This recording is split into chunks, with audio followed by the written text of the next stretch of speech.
Olá, pessoal! Meu nome é Laís e hoje nós vamos falar dos diferentes tipos de célula e suas organelas. Vamos começar com a célula procarionte, que é a célula das bactérias e das cianobactérias. A palavra procarionte quer dizer antes da carioteca. Mas o que é carioteca?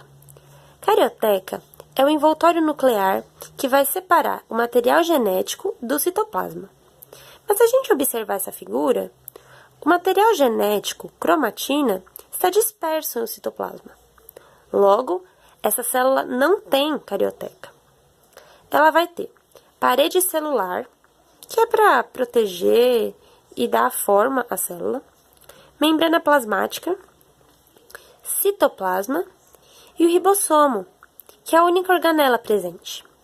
A função do ribossomo é fazer a síntese de proteínas, e tanto ele quanto a membrana plasmática, a cromatina e o citoplasma vão estar presentes nas células eucariontes também. Bom, pessoal, a próxima célula que nós vamos estudar é a célula eucarionte animal. Diferente da célula procarionte, essa célula tem um núcleo, e é dentro desse núcleo que nós vamos encontrar o material genético dessa célula. Logo, podemos observar que o material genético está separado do citoplasma. Ela tem uma carioteca, um envoltório nuclear que separa, ok? Essa célula vai ter, dentro do núcleo, o nucleolo, que vai auxiliar na produção do RNA e vai coordenar processos reprodutivos. Essa célula tem também o retículo endoplasmático liso e o retículo endoplasmático rugoso. O rugoso é essa porção aqui com essas bolinhas, que na verdade são ribossomos associados. A função do retículo endoplasmático rugoso é armazenar substâncias, fazer a regulação osmótica e fazer síntese de algumas substâncias. Já o liso, ele vai transportar essas substâncias que foram produzidas e vai fazer síntese de lipídios. Outra organela muito importante é o complexo golgiense, que vai receber essas proteínas que foram produzidas e vai secretá-las através dessas vesículas, que são essas bolinhas aqui do lado. Outra função dele é a produção de muco em algumas células e a formação do acrossomo dos espermatozoides, que é o capuz que o espermatozoide tem, que dá a ele a condição de perfurar o óvulo na hora da fecundação. O lisossomo, que é essa outra organela aqui embaixo, faz a digestão intracelular na célula. E o centríolo faz parte da divisão celular, da meiose e da mitose. A mitocôndria, que é essa outra organela muito importante, vai produzir e liberar a energia dessa célula, que é o ATP. E grande parte da respiração celular aeróbica acontece dentro da mitocôndria. A mitocôndria tem um DNA próprio e, por conta disso, ela tem condição de autoduplicação. Isso faz com que tanto ela quanto o cloroplasto, que é uma organela que nós vamos estudar mais para frente, na célula eucarionte vegetal, façam parte da hipótese endossimbiótica, que diz que tanto a mitocôndria quanto o cloroplasto, por conta de terem esse DNA próprio, eles acreditam que, antigamente, eles eram seres procariontes. E, depois de algum tempo, esses seres foram englobados por outra célula. Bom, pessoal, a próxima célula que eu trouxe é a célula eucarionte vegetal. Essa célula tem muito em comum com a célula eucarionte animal, ok? Mas ela tem parede celular, que a animal não tem. Só que essa parede celular aqui, ela é diferente da parede celular da célula procarionte, ok? Essa parede celular é feita de celulose. Outra coisa de diferente que essa célula tem é o vacúolo, que vai fazer a regulação osmótica dessa célula, que é uma coisa muito importante para a planta. E essa célula tem também o cloroplasto, que eu citei enquanto eu falava da mitocôndria, na célula anterior, eu citei o cloroplasto. O cloroplasto ele tem um papel fundamental na fotossíntese. Dentro dele, a gente vai encontrar a clorofila, que é aquela substância que vai trazer a cor verde para a planta. O cloroplasto, assim como a mitocôndria, tem o DNA próprio, e por conta disso, existe aquela hipótese, né, que eu citei, que os dois podem fazer autoduplicação, ok? Isso é uma coisa que vocês precisam se lembrar, porque cai muito no vestibular, essa teoria endossimbiótica, ok? É uma informação realmente que eles gostam de cobrar. Bom, gente, o resto, essa célula tem em comum com a célula animal. O retículo endoplasmático rugoso, o núcleo, nucleolo, o retículo endoplasmático liso, o complexo golgiense, citoplasma, membrana plasmática, mitocôndria e ribossomos. Tudo isso é em comum e vão ter as mesmas funções, ok? Bom, gente, essa foi a minha aula. Agora eu trouxe alguns exercícios para vocês verem como isso costuma ser cobrado no vestibular. Esse primeiro exercício que eu trouxe é do Enem de 2014. Fala assim: segundo a teoria evolutiva mais aceita hoje, as mitocôndrias, organelas celulares responsáveis pela produção de ATP em células eucariotas, assim como os cloroplastos, teriam sido originados de procariontes ancestrais que foram incorporados por células mais complexas. Uma característica da mitocôndria que sustenta essa teoria é, letra A capacidade de produzir moléculas de ATP. Letra B, a presença de parede celular semelhante à de procariontes. Letra C, a presença de membranas envolvendo e separando a matriz mitocondrial do citoplasma. Letra D, a capacidade de autoduplicação dada por DNA circular próprio semelhante ao bacteriano.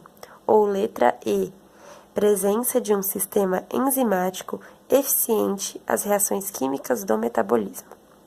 Bom, pessoal, avaliando, cada uma das opções aqui que o exercício nos dá, a gente pode ver que, assim, por exemplo, na letra A mitocôndria realmente produz ATP, mas é isso que vai sustentar essa teoria de que ela é originada de uma célula procarionte ancestral?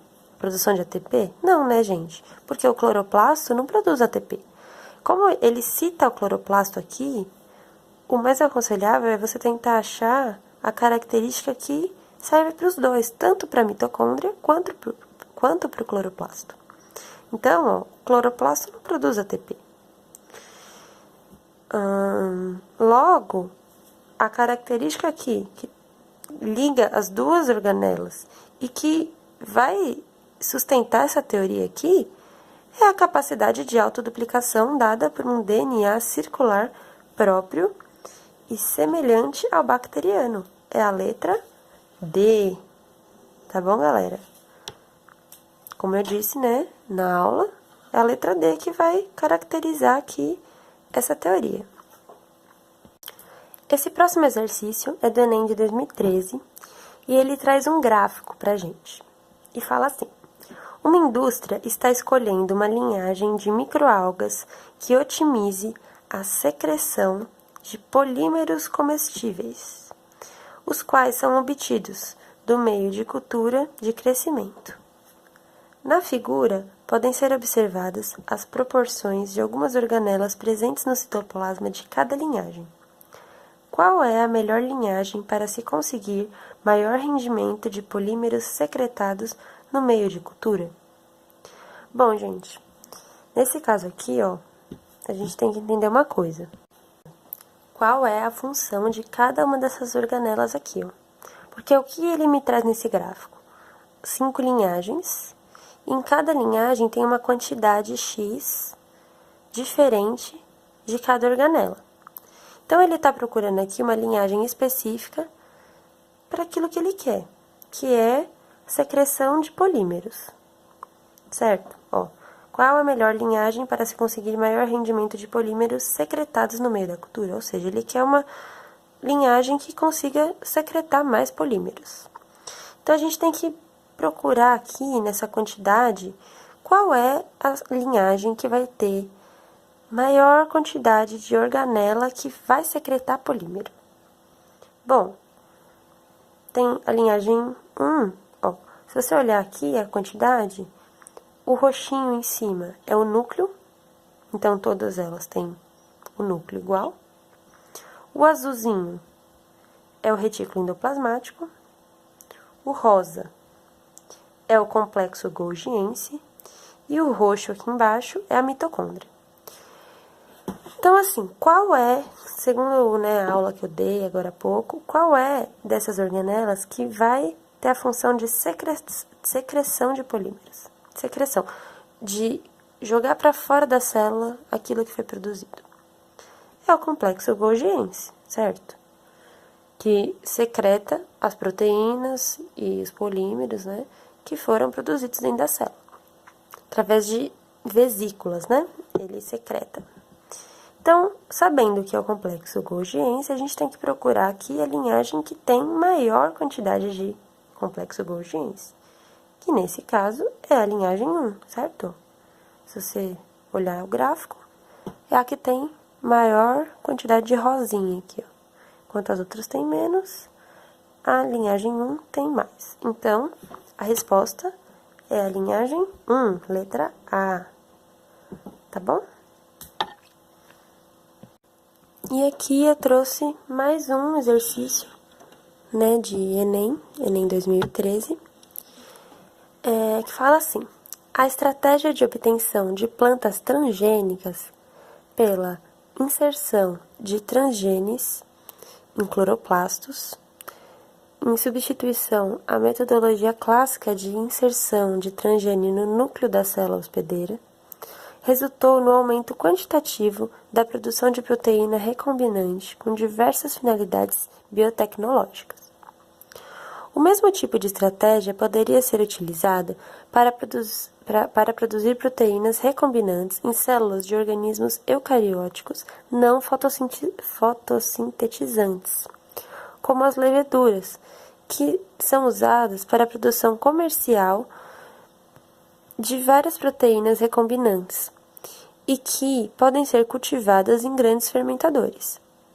Considerando a estratégia metodológica descrita, qual organela celular poderia ser utilizada pela inserção de transgenes em leveduras? Bom, gente, ó, o que ele fala aqui? Enem, né, como a gente sabe, eles sempre trazem um texto que tenta te confundir, que traz um monte de termo, um texto grande. Mas você tem que tentar tirar desse texto o que o exercício está querendo de você. Então, se a gente prestar atenção, ele está falando da inserção, ele está falando que ele usou o cloroplasto, substituindo o núcleo. Então, é um método lá que eles faziam inserção de transgenes e tal, que o método clássico é fazer isso no núcleo da célula, e que eles começaram a fazer isso nos cloroplastos, e surtiu um resultado. Ou seja, para eles estarem fazendo nos cloroplastos, eles estavam fazendo isso em células eucariontes vegetais. Aí aqui ele fala que se eles quisessem reproduzir isso em uma outra célula que não fosse fotossintetizante, ou seja, não fosse uma célula eucarionte vegetal, se fosse uma célula eucarionte animal, então ele fala das leveduras, qual seria a melhor organela para poder reproduzir? Bom, gente, se ele está usando o cloroplasto no lugar do núcleo, é por quê? Por causa do DNA que o cloroplasto tem. E qual é a outra organela que também contém DNA próprio? É a mitocôndria, não é? Então, ó, a melhor opção é a mitocôndria, que é a que vai ter um DNA, assim como o cloroplasto, e tem na célula não fotossintetizante. É isso, gente. Esses são os exercícios que eu trouxe. Espero ter ajudado vocês. Espero que vocês façam uma boa prova de Enem. E a gente se vê por aí.